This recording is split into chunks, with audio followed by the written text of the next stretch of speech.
Yo, people, welcome back to the YouTube channel. You already know what time it is. It's time for London Clubs Carnage. Lateness is greatness. Welcome back into the building. I'm here with the cast and crew, the panel.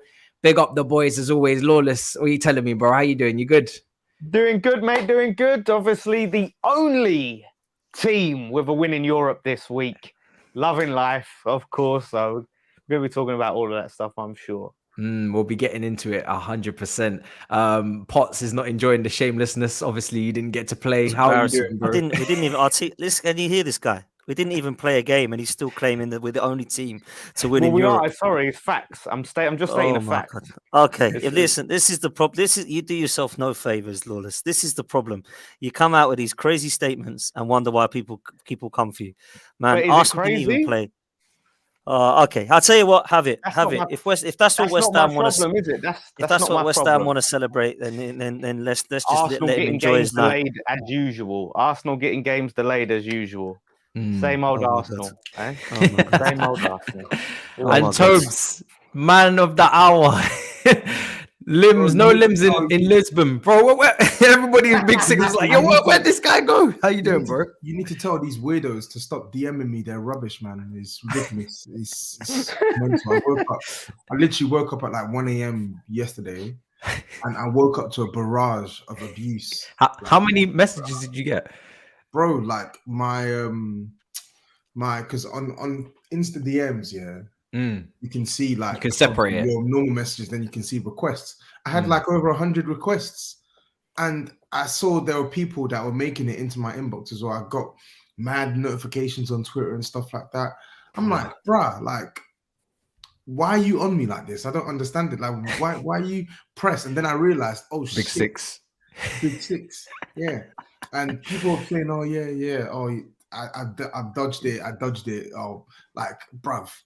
Spurs have had way worse defeats than this. Like, we lost 3 times in the space of like 2 weeks to Chelsea. We were getting smoked 3-0 by Arsenal, pumped by City. Like, there's been way more embarrassing defeats than this. That's our first loss in 8. You think I'm really gonna duck from our first loss? You've been going through it though, innit? Because the last episode your friend was on a madness, and then I see KG clip you on the Kane thing. That's my guy, man.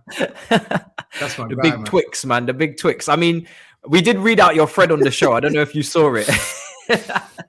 We did read out your thread because I'm not gonna lie. We'll start with Tottenham, right? And we'll get into Chelsea. Thread? Don't worry. Which one? But the one on Twitter. You was pissed. You was really angry with the performance. It seemed. I didn't get to watch the game. The performance was trash, bro. The performance was trash. The decision making from Conte was trash. Everything about it was trash, bro. It was trash, man. I'll keep reiterating. It was garbage, bro. It was garbage. We were playing against an average side. No one can convince me that Sporting Lisbon are a good side. You cannot watch that game and tell me that, oh yeah, this is a really good side here. And they beat us. And I'm not saying that they didn't deserve to beat us. They beat us because what they did is that for like the last 5-10 minutes of that game, they cranked up the pressure and actually started creating opportunities for themselves. And that's something we didn't do. I tell a lie, I did actually watch it, but it was bad. It wasn't great to watch. That's why I forgot. It was a bad performance. It was a bad performance. And the thing is, we had like, it was such a flat first half from us. Such a flat first half. Like, a lot of players were moving Higgy on the ball. But for the most part, Sporting were just sitting deep, letting us have the ball, and then they were breaking. And I think for the first half, it was obvious Marcus Edwards was the best player in the half. Like, he was killing us. And even at half time, he had that big chance where he could have made it 1-0. But we also had, I think we had like one header that was quite a good opportunity from Richarlison. Great ball from Perisic. He probably should have scored that, to be honest. But second half, I felt like we started off much better. Second half, we actually started off with a bit more intent. Within like the first, like, I'd say 10, 15 minutes, we had around like 5-6 attempts already. And it felt like, okay, cool. You started off with a decent enough tempo, and okay, cool. It looks like we can get a goal here. Like we're trying to attack him. And then it just reverted to type. Obviously, Kulusevski came on, made a little bit of an impact, but fundamentally, the same issues that plagued us in the first half plagued us in the second half, which were players not taking care of the ball, Spurs moving the ball so slowly, and not really being able to create many chances, bro. And it's pissing me off. Like as poor as our performance has been in parts of this season, the one thing that we've maintained in the majority of our matches was an ability to create chances and limit the opposition from creating like genuine, like high quality chances. You've dominated both boxes. Yeah, but since the West Ham game, we've been struggling to create chances, bro. We didn't create many chances against West Ham. Then we pasted Fulham, created bucket loads of chances, but then we played Marseille and we were terrible. I remember tweeting that game. I said, yeah, the only thing I care about that game is Richarlison scoring the header. Apart from that, we were flat out rubbish, garbage. And then now Sporting Lisbon again, playing bad again. And then Conte again, picking man that shouldn't really be picked, not making changes when they need to be made, favoritizing players that shouldn't be starting for us. Chicken Royale. Not just Chicken Royale. He was so bad. Wow. Why is Kulusevski on the bench? Why is Kulusevski on the bench? He should be starting. Son has been pants. And to be honest, Harry Kane was probably I would say top 3 worst performers against Sporting. He was terrible, absolutely terrible. And if Conte actually liked Bryan Hill, then I would have actually cribbed Harry Kane in the second half. I would have cribbed him, put Richarlison central, put Kulusevski on and play Bryan Hill. The point I'm making is Antonio Conte had the opportunity to refresh this team ahead of Sporting. Yeah, players who have played 90 minutes almost every single game this season. It was your opportunity to try and rotate them. Players who are lagging and not at their level, it was your opportunity to rotate them in the second half, bring players on, freshen things up, and he didn't do that. Sporting Lisbon brought on 2 players, and both those 2 players won them the game.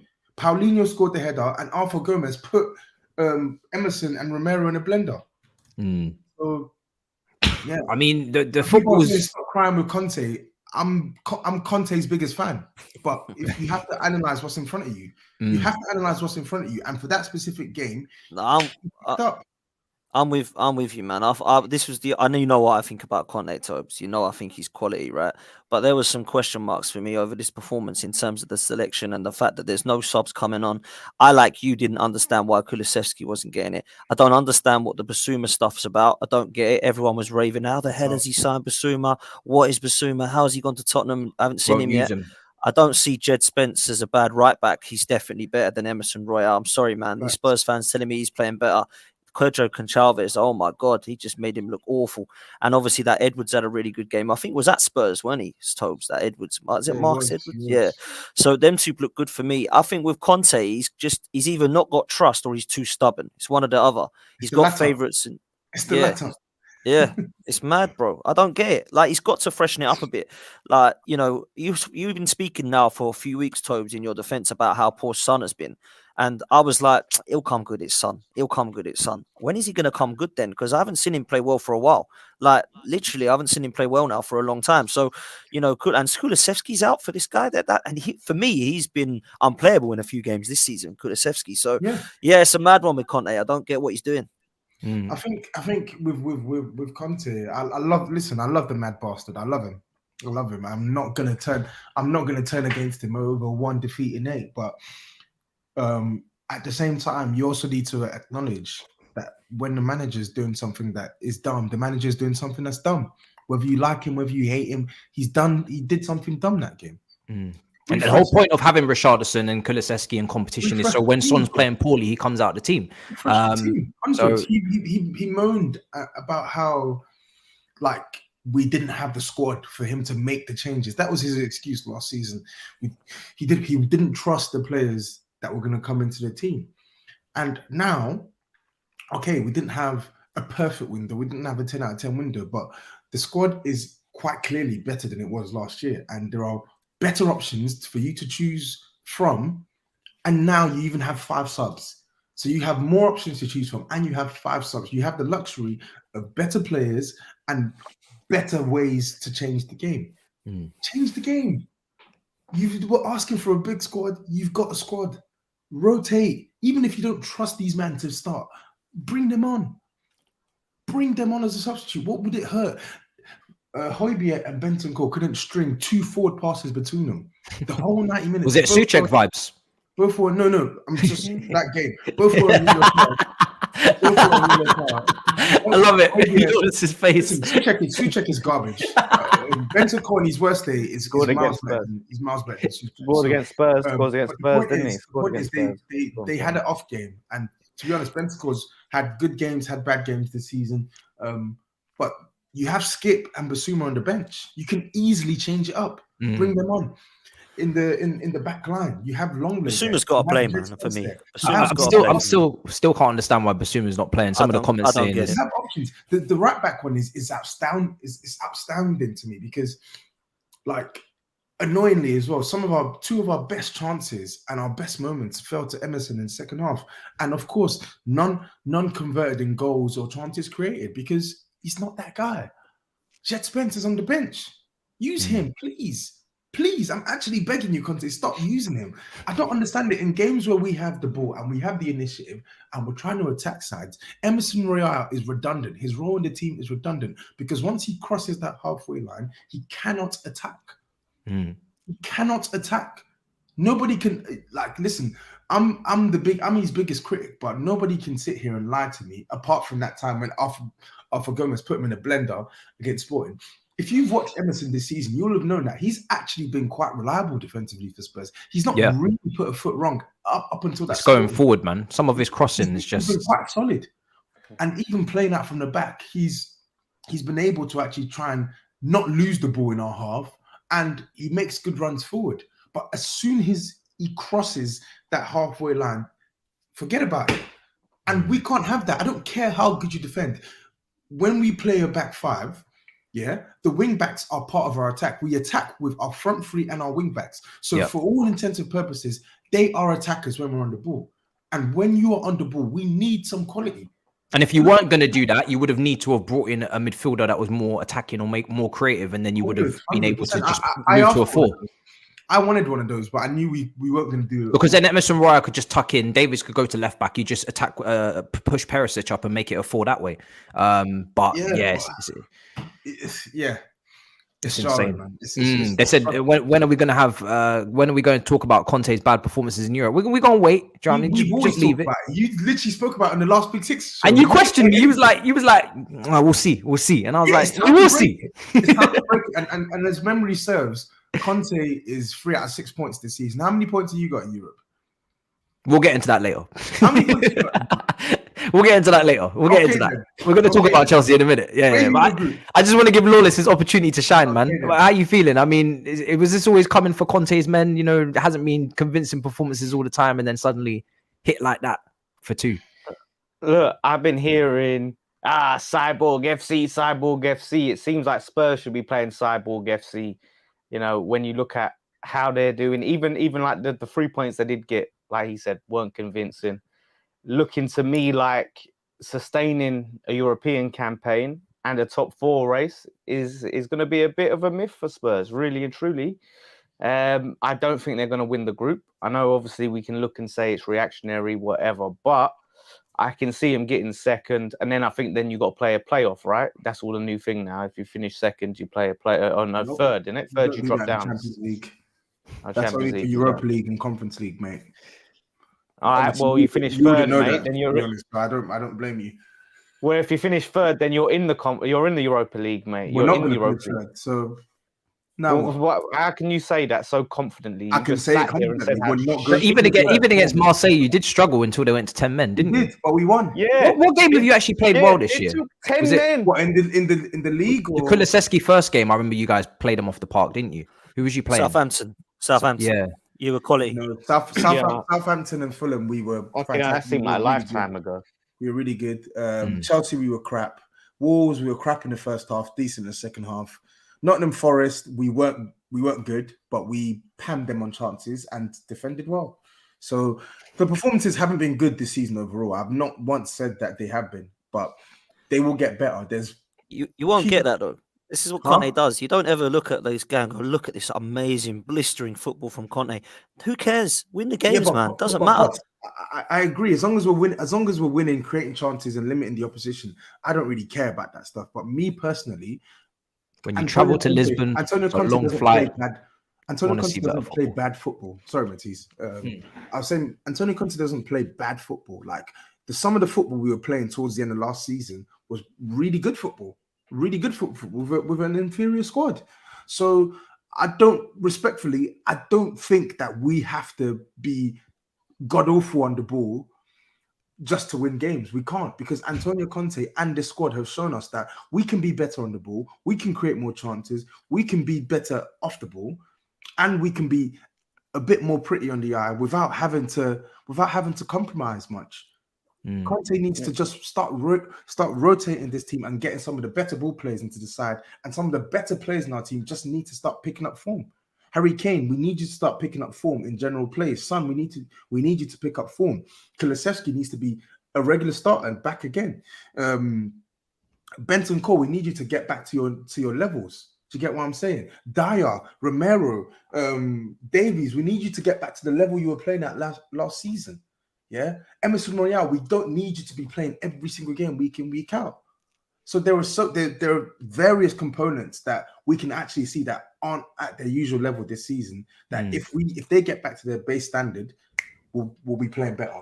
Okay, I just think your confidence levels need to come down a little bit, just a little bit from where they were. In what sense, though? What have I said that's overconfident?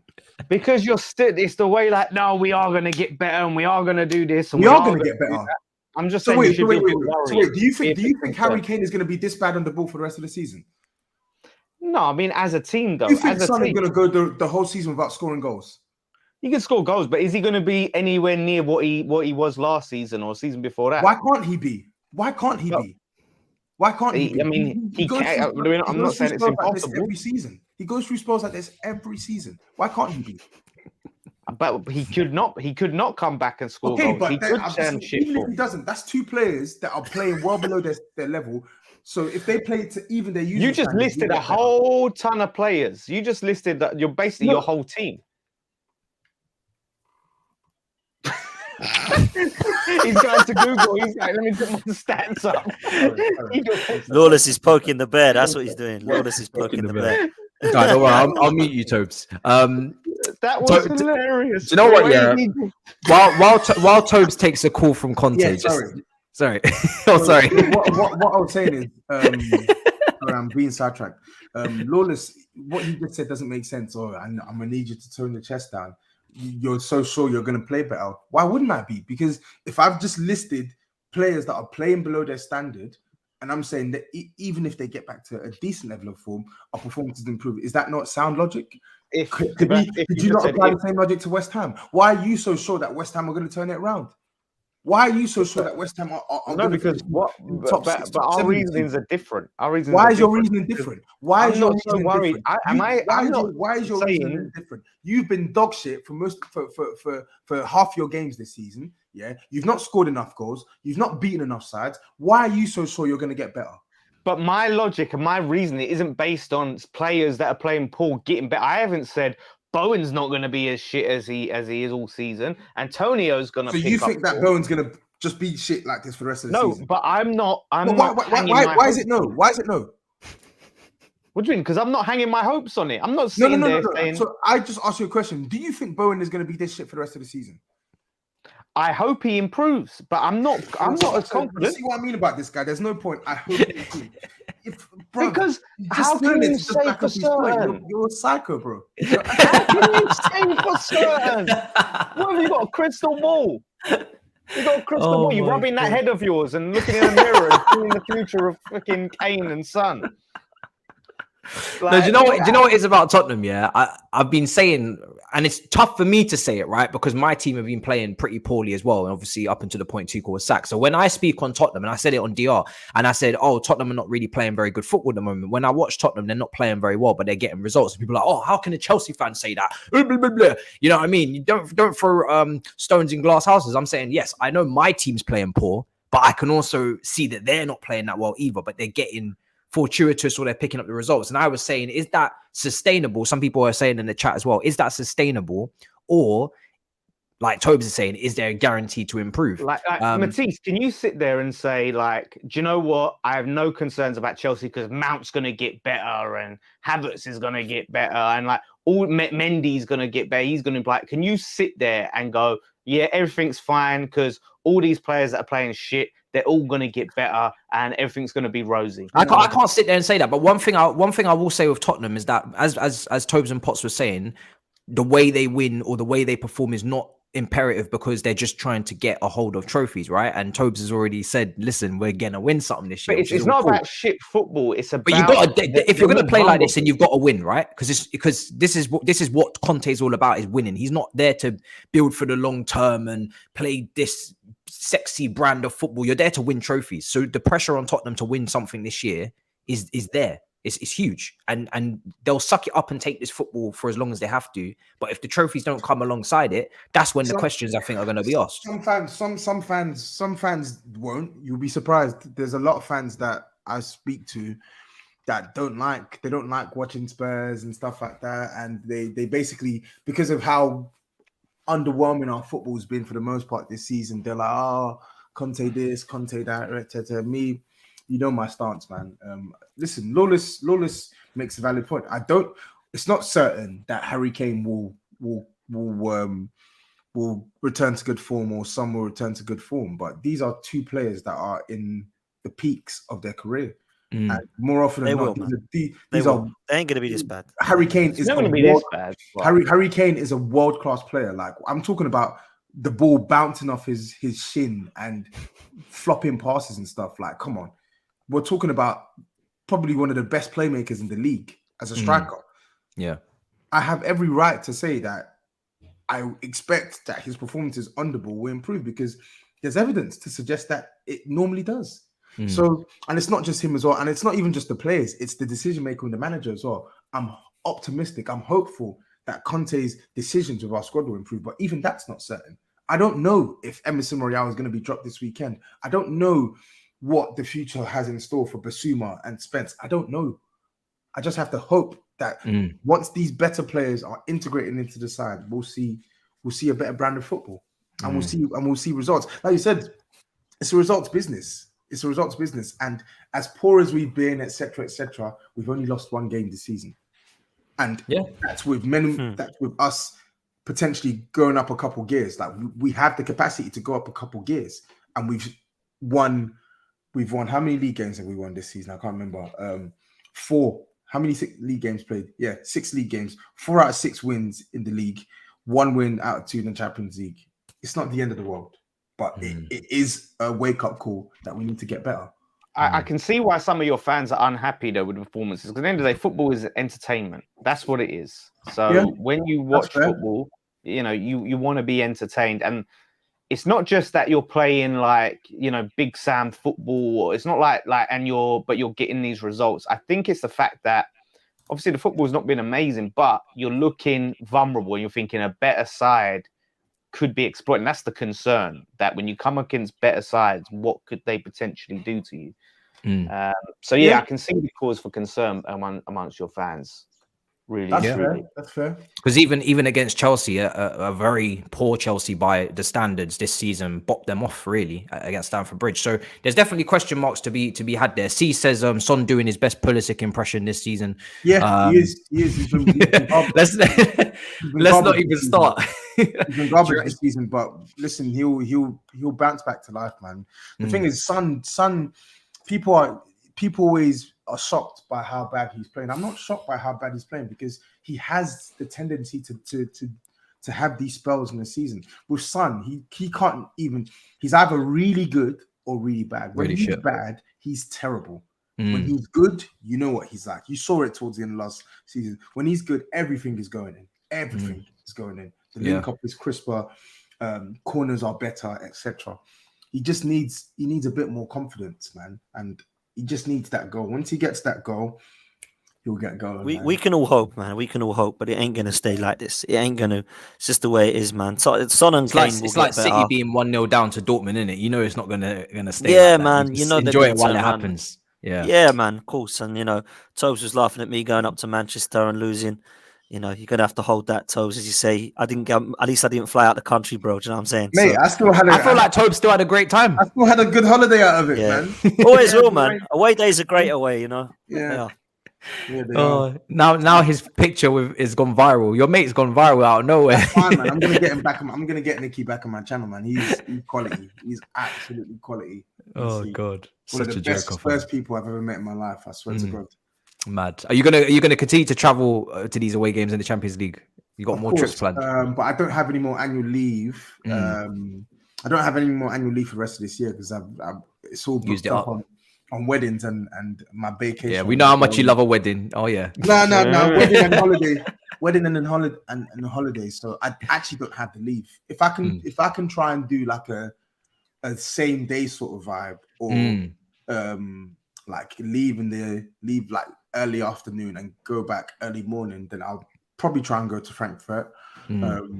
I'll apply for a ticket anyway. I'll apply for a ticket for Marseille and Frankfurt anyway, but I'm probably not going to go because I literally don't have the... Do you know what it is, Jay? Your European trips are always entertaining because you never know what's going to happen. Like, you never know how many pieces you're going to come back in, whether you're going to be... When you man go out, you go hard. Yeah, Black Pot said, like, listen, the people in the comments who want to make their jokes, some of them, they ain't experienced it, unfortunately. 100%. They ain't experienced it. And Potts knows and Lawless knows as well. I'm not sure if you've been to watch Chelsea abroad, but watching your team abroad against sides that you don't play week in, week out, against some of these elite sides that you can only see on TV, it's brilliant, bro. It's brilliant. So for me, win, lose, draw, I'll be ticked off at the time, but the experience, I'm always going to love it. And provided we make the knockouts, you best believe I'm definitely going to be at the round of 16 one, home and away. Mad. This super chat says, sometimes I wish Tobes was an Arsenal fan. He and his bald head bring knowledge. Bald head, do you mean? It says bald head. Bald, whatever. Both, to be honest, bold and bald. Lepers don't change their spots. Kane, Son are not 23. Who's 23? No, not 23 years old. No, not 20. Oh, sorry. They're not getting any younger. Oh, I hear you. Sorry. Big up.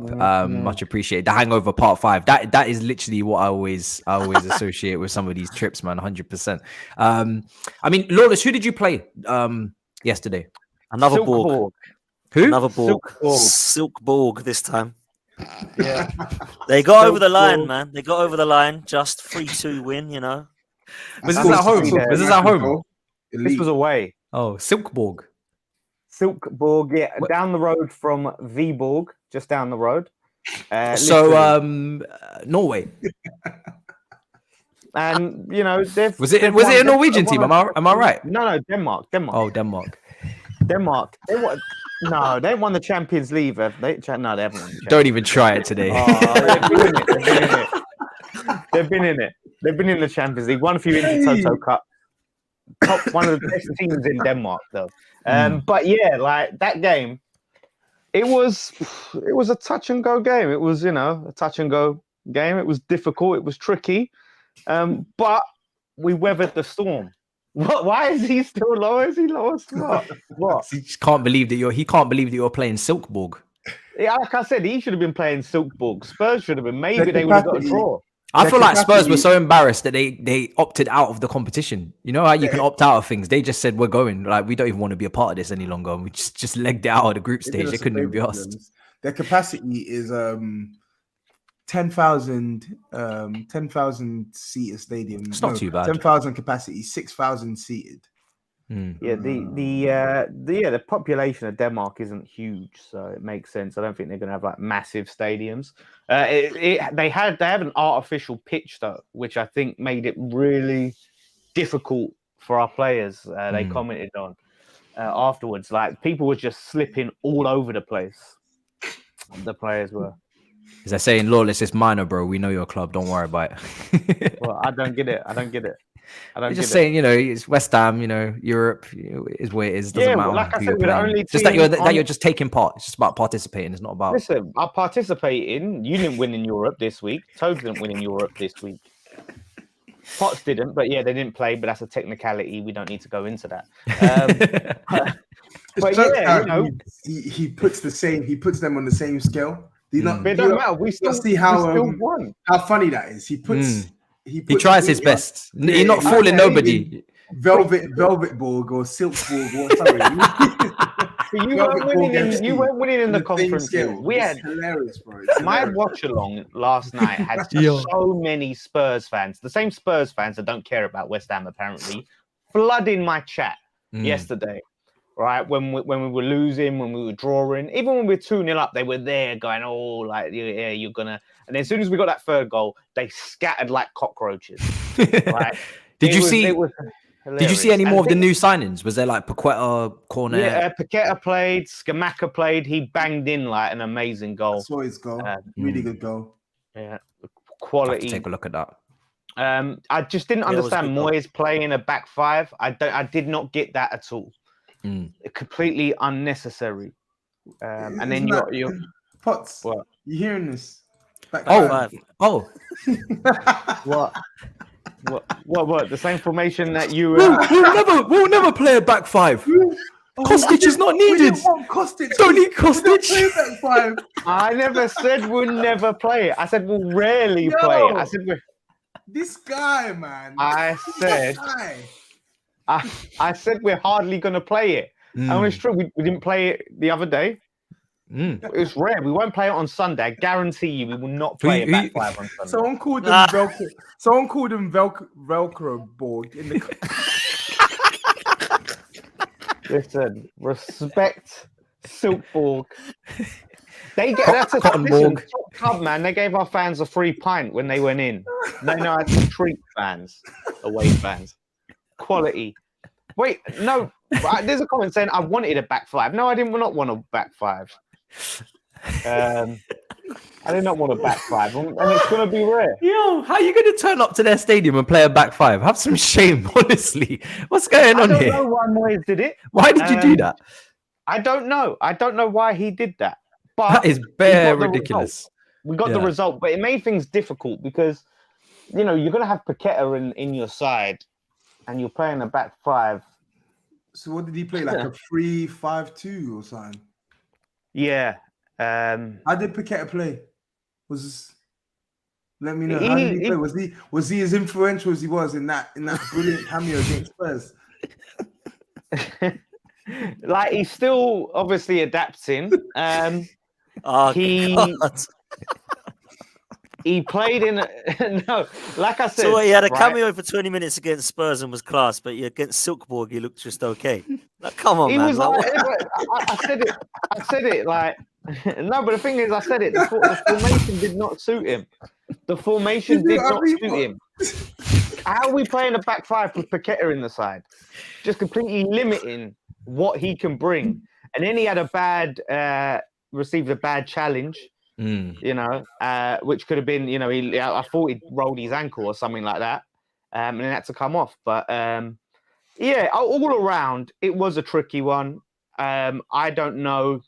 There was some controversy as well. Do you know what? Without VAR, you should have given him. You should have let him come to us because Thiago Silva was trying to get him apparently, but we were like, no, we don't need this type of player, clowns. We should have took him, and you man could have took Gallagher because I know you was a big fan of Gallagher, wasn't you? No, I'm not that big a fan that we'd let you have. Oh, you was a massive fan, bro. You was a big fan. Yeah, you was. You was a massive fan. You said if anyone wants to commentate Declan Rice, you're gonna have to give us Gallagher and Armando Broja. That's what you said.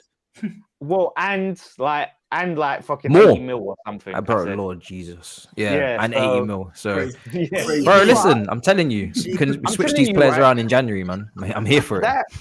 That game, right, reminded me just how nice football is without VAR. We got that penalty, right, where it was a blatant penalty on Cornet. The guy had two-hand pushes Cornet as he's about to receive the ball.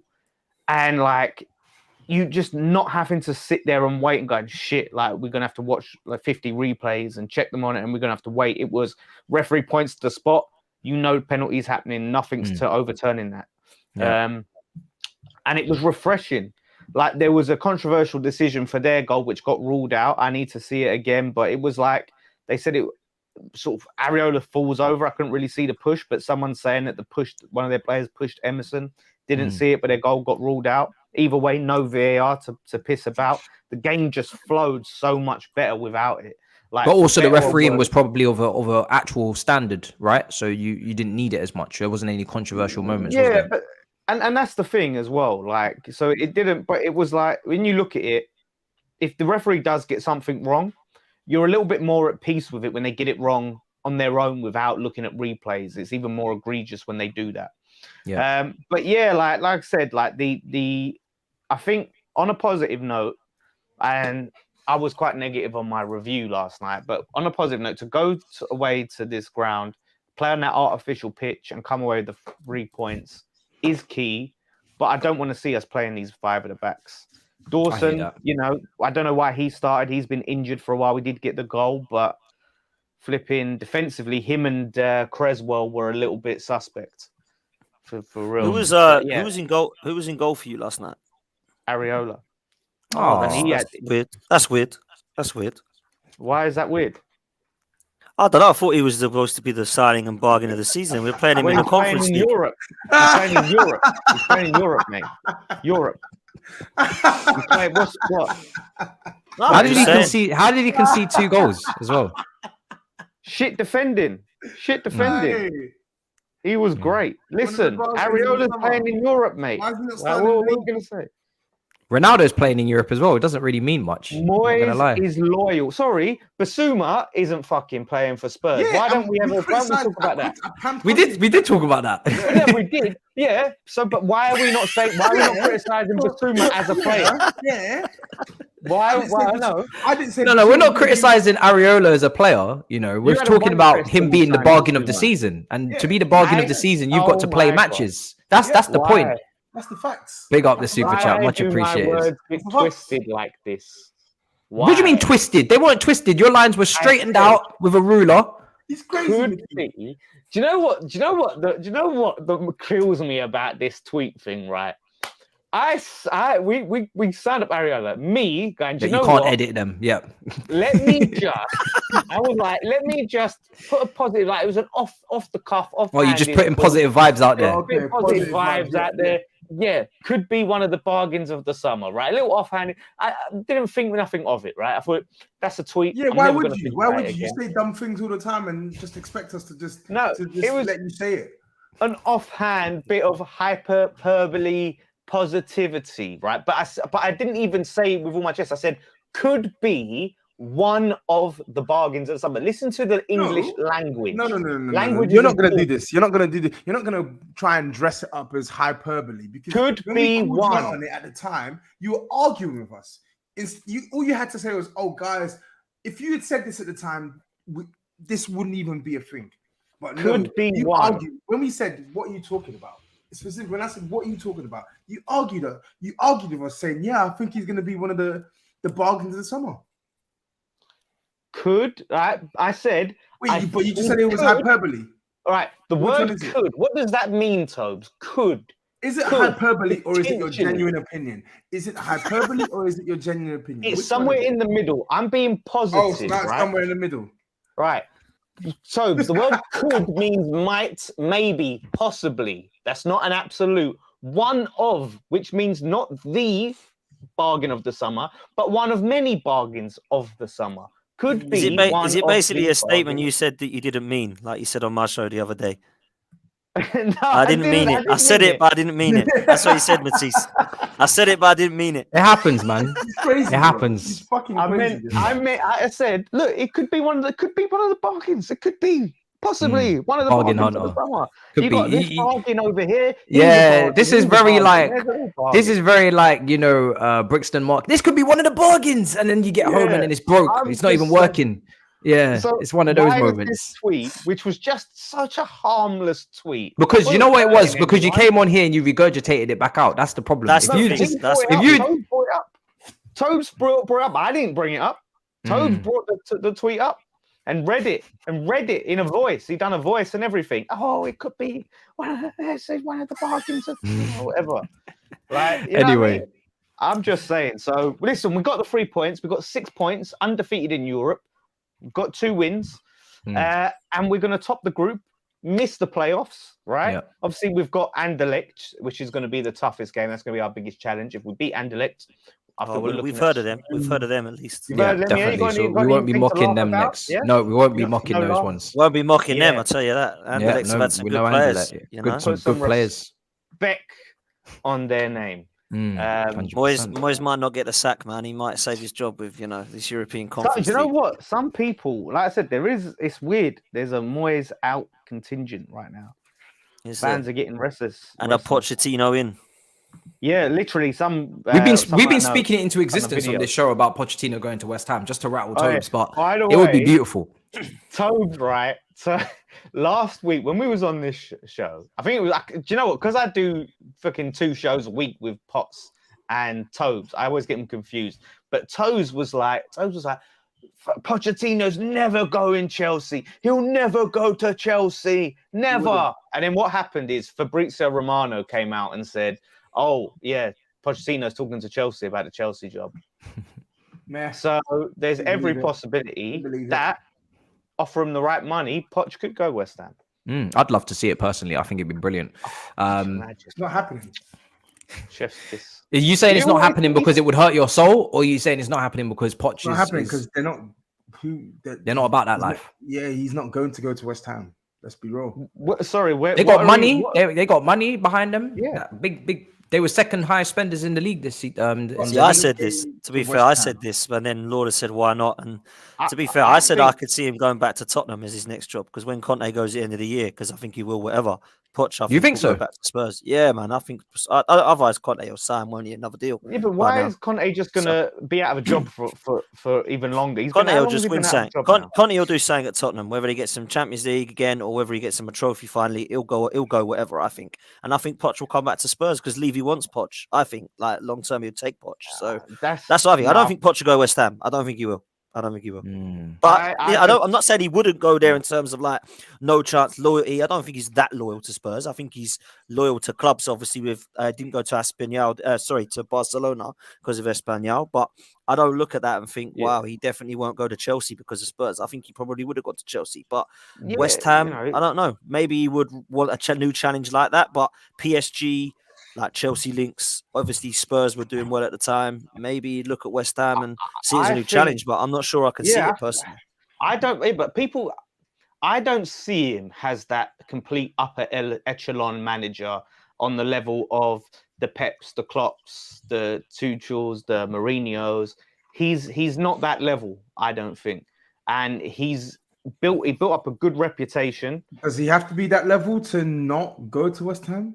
No, what I'm saying is, I think his options of jobs at the top level are limited. And the more he goes from these clubs to clubs, he needs, I think, like a club like West Ham, who have ambitions and designs of reaching that next level, is perfect for him. I mean, this is what he kind of done to get that Spurs job in the first place. And then again, overachieved at Spurs as well. That's what he kind of seemed like, an overachiever.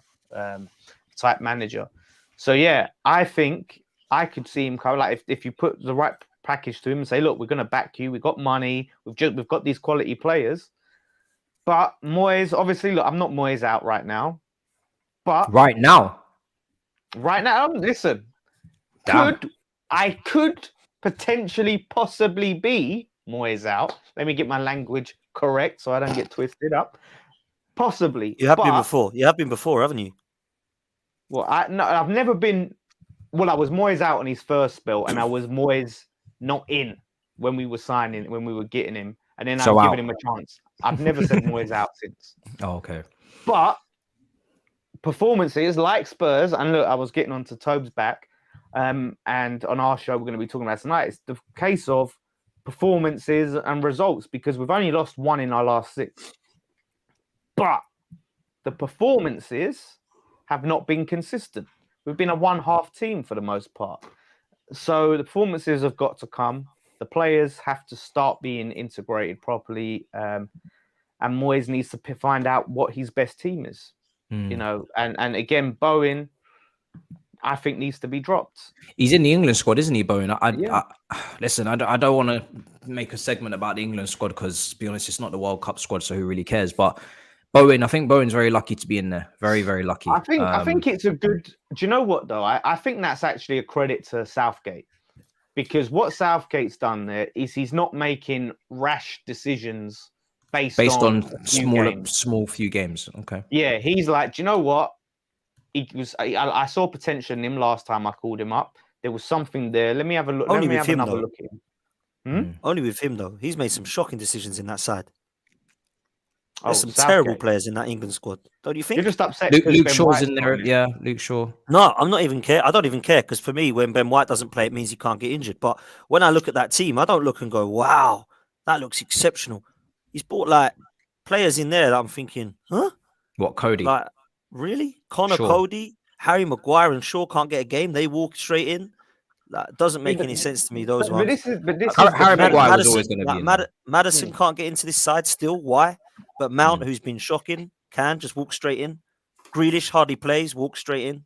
Grealish, though, he's been shit. But the thing is, and I've always been someone who's been like, yeah, pick players on form. However, there is something can't do too much.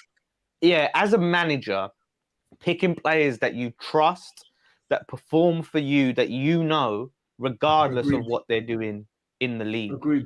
So I can understand that as a manager, you want to pick the players. You've got to get a blend of the both, especially with a big tournament. He's gone with the players he trusts. Yeah, exactly. He has to go with players that have performed for him in the tournaments. Yeah. So he has to go with players that he trusts to implement his ideas. But I think with Southgate, sorry, my tooth is on fire right now. Oh my God. With Southgate, I do think that he's a bit too inconsistent in his approach to picking the squad. It's like, me personally, I will not judge him for having his lieutenants, his trusted lieutenants. Yeah. But there are some people that are part of his trusted lieutenants that don't perform for England. And they're always in the team.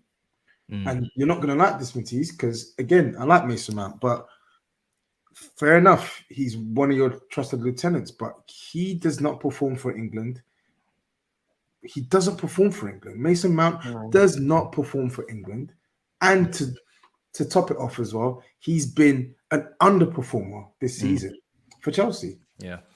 And this is the favoritism you'll get when you play for a big club, because he's not better than Maddison right now, and that's clear to see. So, but listen, I'm not going to stick on England for too long because we've got a whole World Cup to talk about Southgate and his brazy decisions. Big up Tony, by the way. I'm not going to walk away from this. I'm not going to walk away from this Chelsea. I don't know if it's a Chelsea cooking coming my way. I don't know who got to see the game. Obviously, drew at home to Salzburg. I didn't.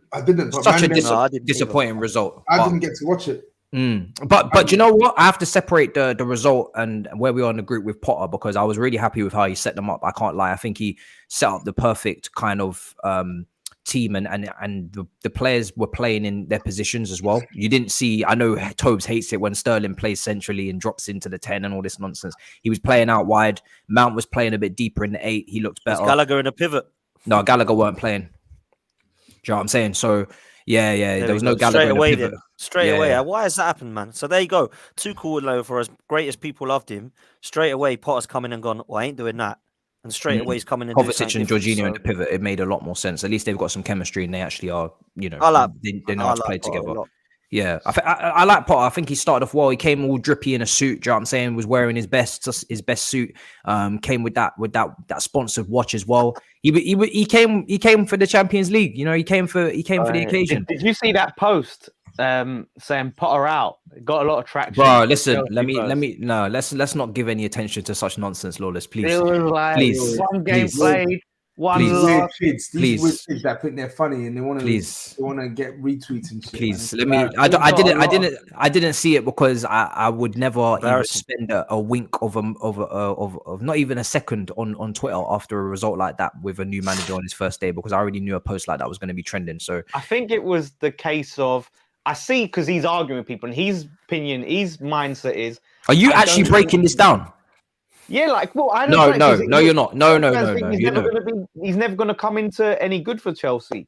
I mean, you obviously haven't got Potter. That's what, like, yeah, but that's just such a silly statement to say on game one. Now, No, because he's not going to be. That's stupid. That is the dumbest shit I've ever heard in my life. Wow. But that's Chelsea fans. Like that's the Chelsea fans. No, don't try and do that. See, I knew this is why I stopped you. You're trying to create a narrative. That's Chelsea fans. No, that's not Chelsea fans. That is a person on Twitter. We don't even know who he supports. He's potentially could even be impersonating. He could be a West Ham fan with a burner account with a Chelsea profile. I'm not that's hearing. what you want to tell yourself. That's what you want to tell yourself. It could be, yeah. Where's the new manager bounce? That's the question. No new manager bounce.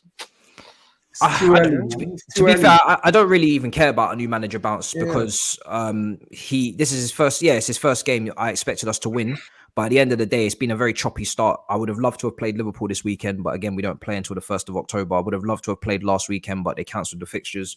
But it is what it is. I think I've been seeing you doing a lot of Todd PR, right? Todd Boehly PR. Not PR, just praise. Started off well. I'd be a bit concerned about the stories coming out of Todd and his interference in the team.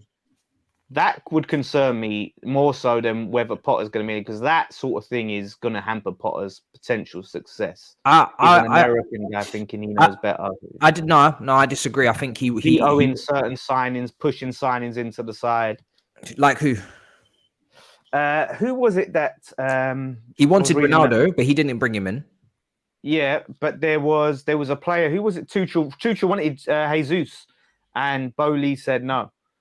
That was one. That's the wrong way around. I think it was Boehly that wanted Jesus, and Tuchel said no. I think you got that the wrong way around. You have to check that. Is that what happens? I don't think that. I think you got that the wrong way around. A lot of who's your source? Who's your source? Because I know what you're like. Fabrizio, man. All right, we'll find it then. Sure, I need to see this. You can't just be saying shit like this and then you ain't got nothing to back it up. I want to see this. People in the chat have probably read these stories as well about Boehly's interference and Tuchel's frustration. Are we doing revisionism now on Tuchel now?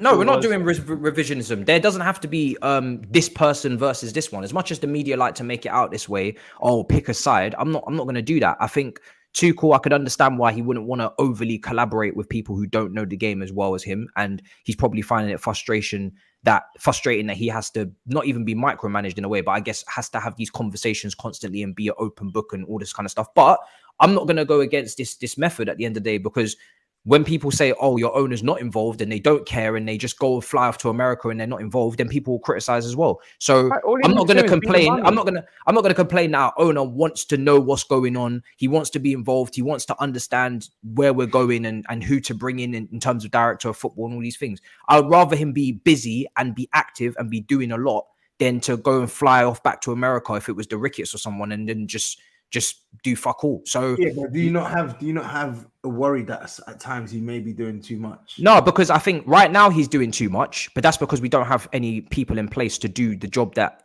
he's not meant to be doing, which is recruitment. Because he got rid of all of them. Yeah, because he got rid of them, but he's bringing in a director of football. Like there's talks. I get that. So he's not going to be doing this forever. Until you bring one in, let your manager do this decision making. He's a football man. You're not part of it. No. But to be fair, he's part of the decision making process. He's the one paying for the stuff, and at the end of the day, we've done this before where we give a manager everything and then they don't work out, we sack them, and then we don't have a actual plan because we've just given that manager everything, and then we don't have, like, it doesn't tailor to the next manager. So I can understand both sides of the coin, but I think for me, owners picking players just doesn't work for me, because we've had it with Sullivan, right? And we've always had this. This is the Sullivan signing, this is the manager signing, and ultimately it causes issues between the owner and the manager in the squad, because you have players that don't really fit in with the manager's vision.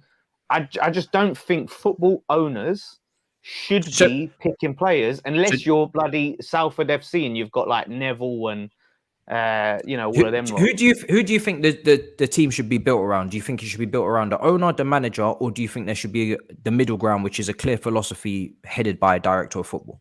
I think there should be a combination of the director of football who helps find them when they comes to find a manager that can play into that shared philosophy of this is how we play. Because obviously that director of football is going to have carry that consistency from manager to manager. So you're not going to be lumped with different styles of play. But the manager has to be able to say, I don't want this player. and not just have them forced on them. But he wasn't, because he didn't want Ronaldo, and we didn't get Ronaldo. Or yeah, but ultimately, like he wanted Aubameyang, and we brought Aubameyang in. Yeah, but ultimately, the owner Boehly sacked him because he sacked him. Buy in.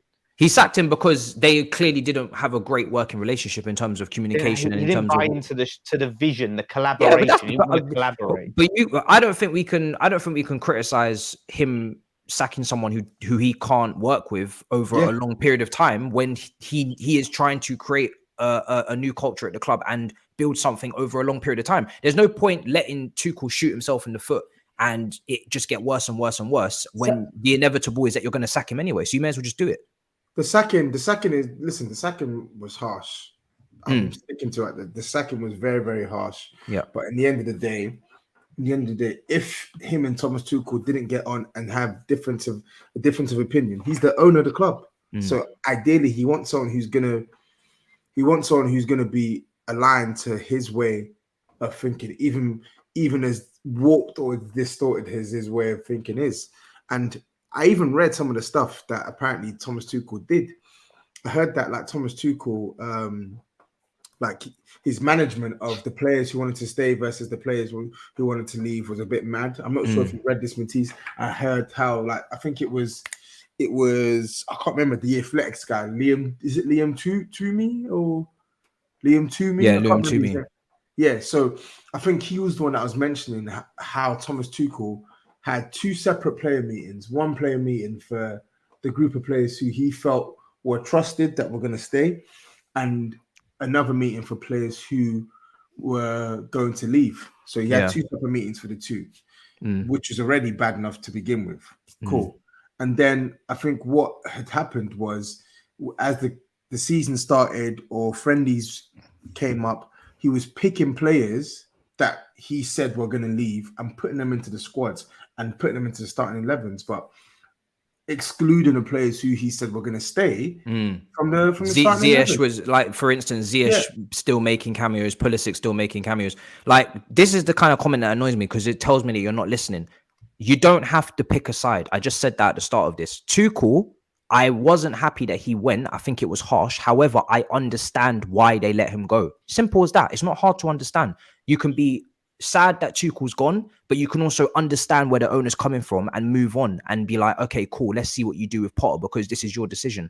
At the end of the day, he didn't hire Tuchel, so he has every right to say that, okay, this is not the type of manager I want for my vision, so I'm going to sack him. I'm going to bring in someone. Now, if he sacks Potter at the end of the season, different conversation because you hired him. So now you need to show faith and long-term longevity with him. He doesn't have to show that with Tuchel because he didn't hire Tuchel. So that's where people have it twisted. But we can't stay here. We can't also sit here like as if I sat here and just agreed with everything Tuchel did. I didn't do that. I wasn't that guy. There's other YouTubers for that. I wasn't that guy. If I disagreed with something that Tuchel did, like playing Gallagher in a pivot or even picking Gallagher over Gilmore or not thinking that you don't need a midfielder and then changing your mind late on in the window and getting a midfielder, or not wanting Jesus, who I thought would have been great for us, and then deciding maybe you do want Jesus, and then Chelsea tried to hijack. All of these things, if you do that when you're trying to build a squad, and you're talking about building a squad, Lawless, if you change your mind throughout the window and say, I don't need a midfielder, and now you do need one because there's an injury crisis that we knew was going to happen anyway, that sends red flags to the owner. It's like, you said you didn't need this. Now you say you do. You didn't want that. Now you want that. Like, that is going to send alarm bells ringing. So you have to understand all the perspectives because at the end of the day, I think as well, like, that's how it is. Let's be real. Like, Tuchel getting sacked might have been a bit harsh, but Chelsea weren't playing well. Like, for the last 6 months, Chelsea have been up and down. This ain't like a couple of games. This has been not great. They've got a good side now. I think they've gone in for a manager that they see in the Premier League, who's suited to the Premier League, that definitely knows and has done his coaching from right the way from Ostersund, Swansea, Brighton, and has definitely proved himself in this league. And I can understand where they've gone with this. I think there's definitely been a fallout.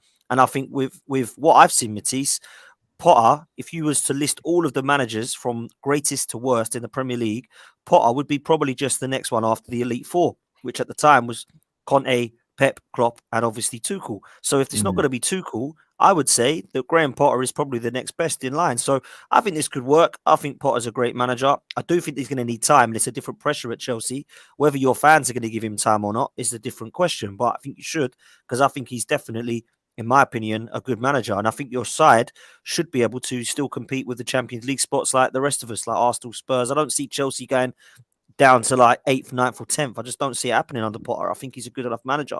And I think he'll get it right eventually, man. Yeah.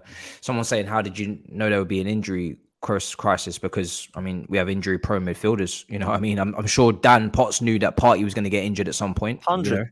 You know what I mean? Like, when you got injury-prone players, they're going to get injured. Yeah. You know, when you got injury-prone players, they're going to get injured. So that's just how it goes. It's not a surprise. Kante and Cover are injury-prone, so you should know that they're going to be injured.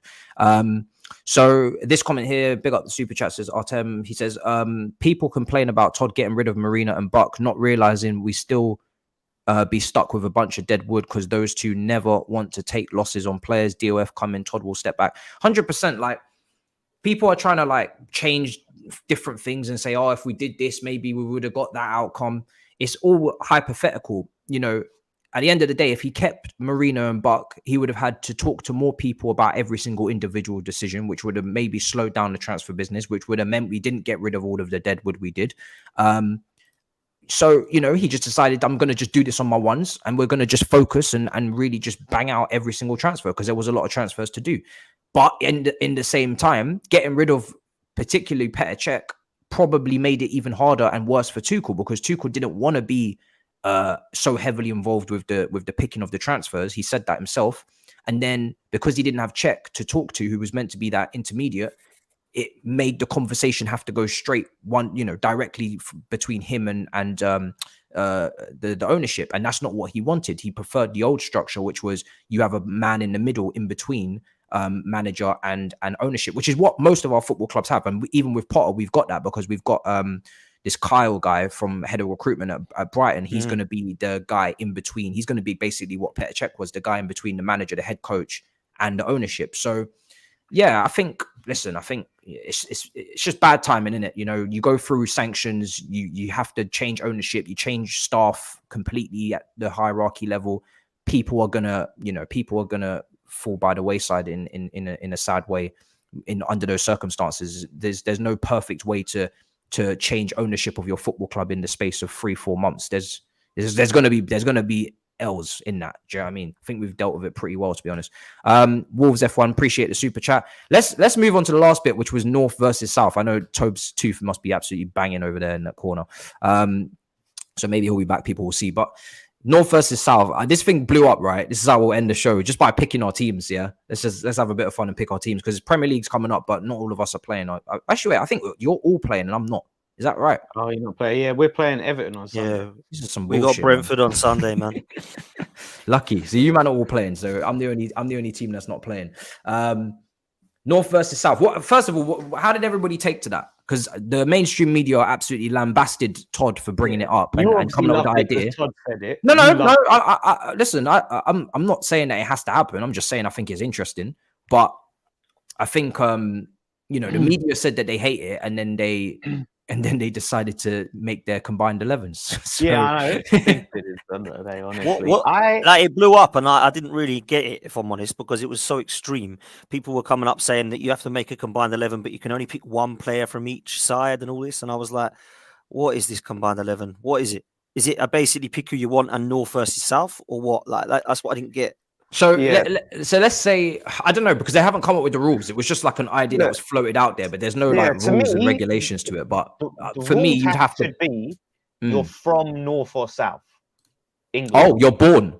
Yeah, like you or grew up. Maybe you was born abroad, but you grew up because. So you don't play for that team that's in the North or South. You have to come from that area. Yeah, it's same way like internationals work, innit? Like just because Kevin De Bruyne plays in England, but he can't play for England.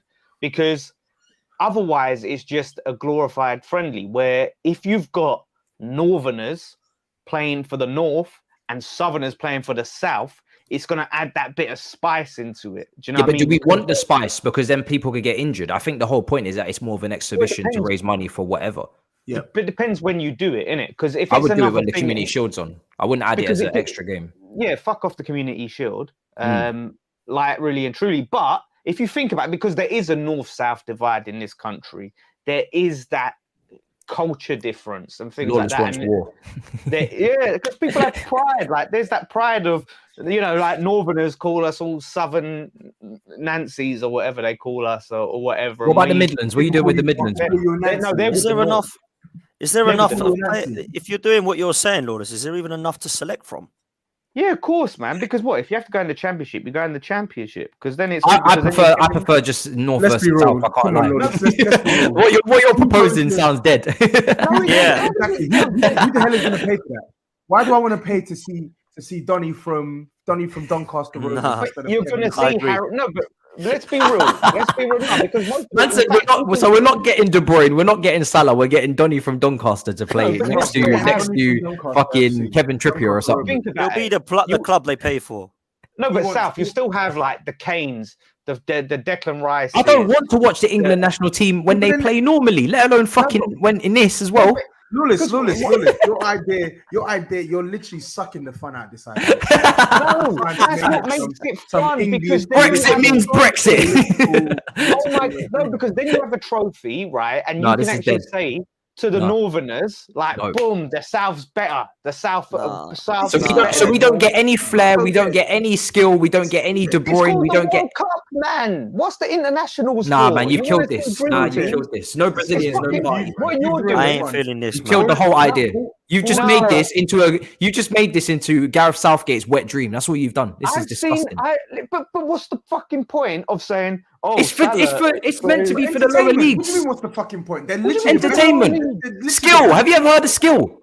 They're the best players. They're the best players in England. So you pay money to see the best players in England go through a series of exhibition-style competitions. How is that not fun? Oh, that's dead. That's fucking dead. That's a friendly. How many times do you see us argue about who's the best finisher? X, Y, Z.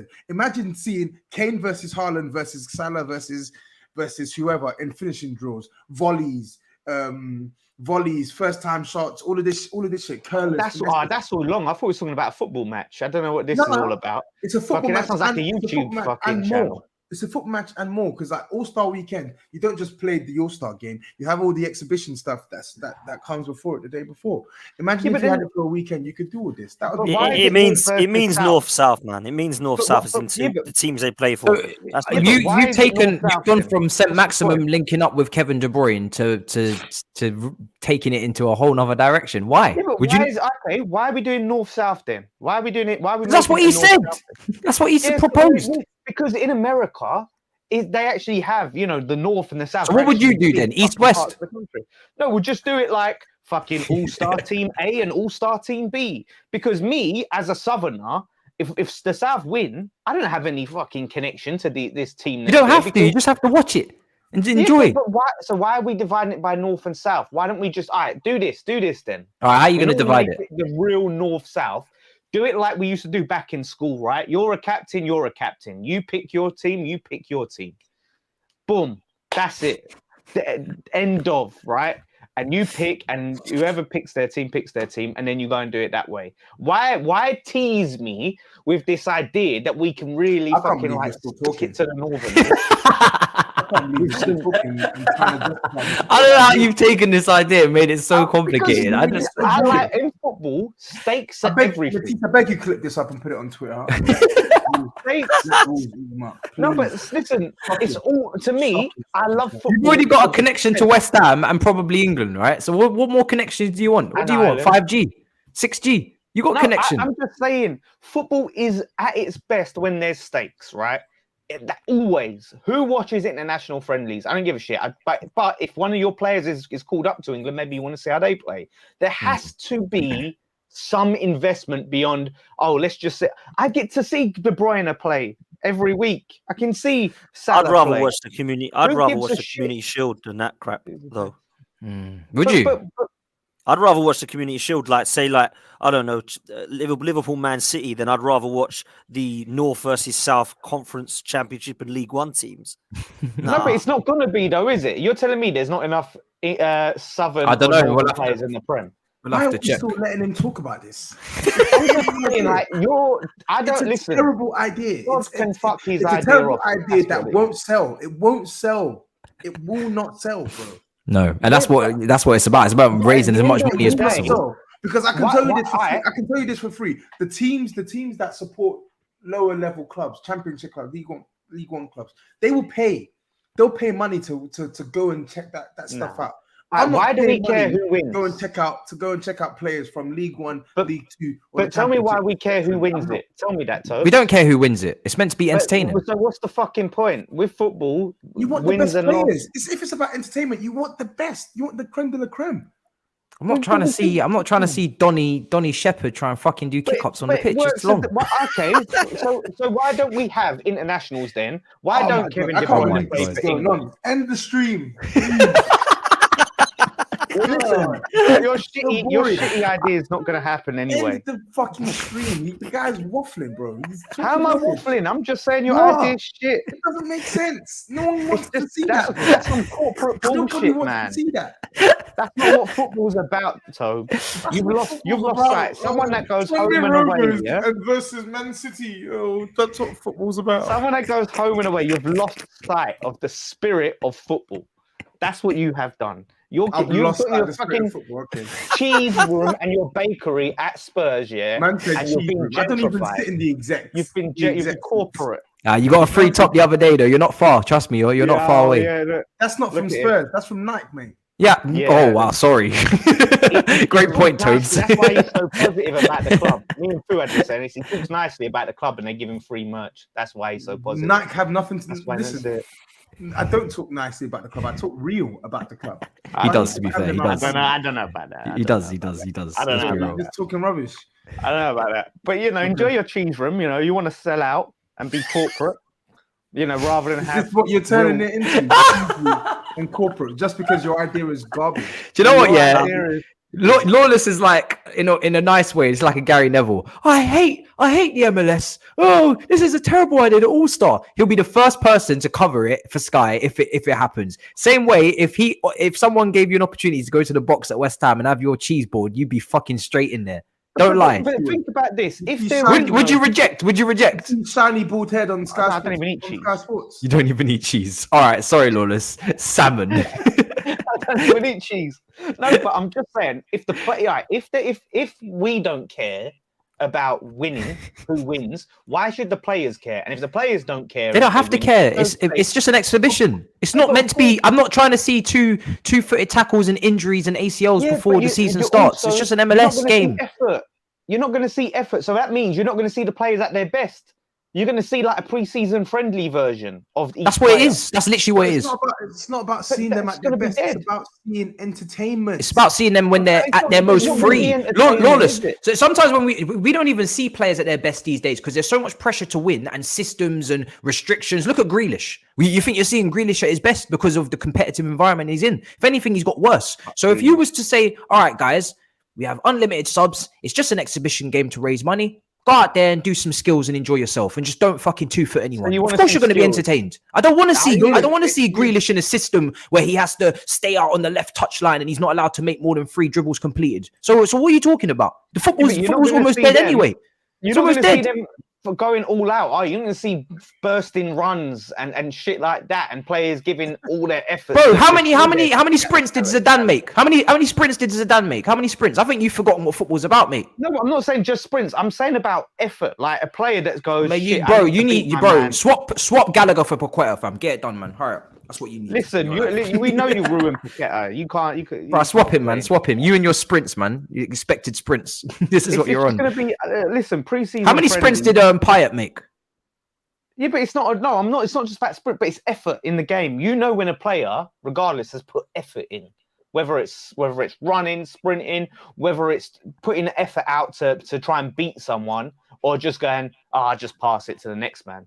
Like if there's no stakes and it's just a friendly, then the players aren't going to put the effort in that's going to make it entertaining. They're not going to be as good as you expect them to be. They love football. They're not going to turn up and football. Some footballers still love football. Maybe just pick the ones that love football then. But they're not going to go out there doing his kick-ups and shit. Like you'll see that if that's what you want to see. I saw. What was it? Ashley Young scored that audacious goal from a corner in training for England, where he put it on the. I don't know. He did some mad skill and it went into the top corner. I can't remember. You still see great things in training. I don't know if you've ever been to a training session. But you're romanticizing it in your head, thinking it's better than it's gonna be. I'm not saying and it would be really boring. Trust me. Well, the community shield ain't that great either, to be honest. So it's what it is. Yeah, it's shit. But we got the World Cup. You know what I mean? That's where we can see all of these players together and that. All right, we're going to wrap up soon. Let me go through these super chats. They already do the captains picking the team in the NBA All-Star game, so that would probably be better idea for the PL All-Star game. Thank you. Why not use the NBA model? Have fans vote for the players and select, I don't know, like 30 or more players, 11 starters and bench, and have 2 players with most they votes just win all teams. The votes, didn't they? Oh, sorry, I talked over you. Sorry, that's a good they point. do, innit? Arsenal fans are obsessed with polls and shit. Anything there's a thing to be won, it'd just be like the Arsenal 11 because they just fucking vote all their players on everything. Oh God, Potts, any response to that? Some of us are realistic, bro. Some of us are deluded. I am not one of those. I do not put Arsenal players in every single 11. I don't do that, bro. To be fair, if Arsenal fans voted for all Arsenal players, then they're just trying to see an Arsenal match, which that kind of defeats the purpose. So I'd just be surprised if they did that. Anyway, Lawless, let them know where to find you. I don't know how you make things controversial, but hey, you rolled me up now. I'm rolled up after that. You know, listen, West Ham Fan TV. Do you know what? We're going to be talking about this idea actually tonight. 7:30, we're going live. I'm going to be talking about that because I haven't got it all off my chest, so I will be going in on Matisse and Tobs. And Potts didn't say much about it, but I'm going to finish what I was saying here today. So come and see that. Watch along. Unfortunately, I'm busy tonight. I missed them. I'll be missing that one, unfortunately. Well, you know, I'll send you the clips. Unfortunately, I'm busy on my channel, and then I'm busy afterwards as well. What a shame! You washing your hair, Tob? What a shame! I'm going to miss it. Yeah, what a shame. Sunday, watch along. 2:15, yeah, Everton game, but also at the Lawless on Twitter. There you go. I was actually going through. I've got all this energy. I know. I was going through some of your content as well, yeah. And I swear to God, I stumbled upon some incredible Lawless content in the archives of YouTube. And I'm not gonna blur it out here because I'm gonna end the show and then I'll show you after. I found some hilarious shit on Lawless. I swear, you better never let Skullfucker ever find you, bro. I need to see this now. What West Ham stuff? It involves a swimming pool. That's all I'm gonna say. I know what you're talking You know what I'm talking about. Passion Merchant Football can simply be found, simply be for fun, my guy. It's just to raise money. It doesn't have to be serious. This is Game of Thrones. Big up for the super chat. Much appreciated to everybody in the comments for the support as always, man. It's been a great show to have live for you guys. Little once off. Tobes, let them know where to find you, bro. TapinTobs on all socials. I'm back on my channel tonight to talk Spurs after like what feels like 2 weeks. I've really not done much content in the last 3-4 weeks. So I'm back on my channel. Come check me out. Come check out your boy. Come talk Spurs and come shit on Dan Lawless. Pots. Let them know where to find you. Pleasure, boys, as always. At Dan Arsenal 87 on Insta and Twitter, and I think I'm about 50 something away from 5k on my new channel. So please come and help, man. At Football's 12th Man podcast on YouTube. Please come and support the content. You'll see Tobes and Lawless on there fighting as always most weeks as well as myself. So please come and we had Henry on there, and he's like Dan Potts, isn't he? He's like I said to him, he's like the Dan Potts of Spurs because he just cusses his own team enough, so you can't really say anything about him. I don't think he's the Dan Potts of Spurs. But I'm saying they both just cuss their own teams too much. No. Henry. Yeah, Henry is not the Dan Potts of Spurs. Like Henry likes Spurs a lot and has made some statements about Spurs, and he's just not been proven right with those statements. That's the thing. I like Henry. Potts does like Arsenal. Just to confirm, Potts does like Arsenal. He does. I do like Arsenal. Yeah. That is an Arsenal shirt. That is an Arsenal shirt. Yeah, link is in the chat. Make sure you get Potts up to 5k, man. It's right there. Nice, easy, clickable link there. Go and get it done. Subscribe to all the boys, man, because the show don't happen without them. It's always hilarious. Yeah, get Tobes to 10k, man. Let's find where's Tobes' YouTube channel. Huh? Nah, I didn't say nothing. Unbelievable. The rivalry between these two are something very special, man. I swear. It's not rivalry. Give him one Nemo and one normal guy. Give him a subscribe. You see me on there 2 times a season, so that's worth the subscription alone. You know. There you go, guys. Make sure you go subscribe. I'm glad. I hope you guys enjoyed the show. And yeah, listen, one upload for me a day on YouTube is probably what you could expect over the internationals. Obviously, we got no football for 2 weeks, but I'm going to try to be as creative as possible. So yeah, big up your damn selves. In a bit, people. Peace. Come on.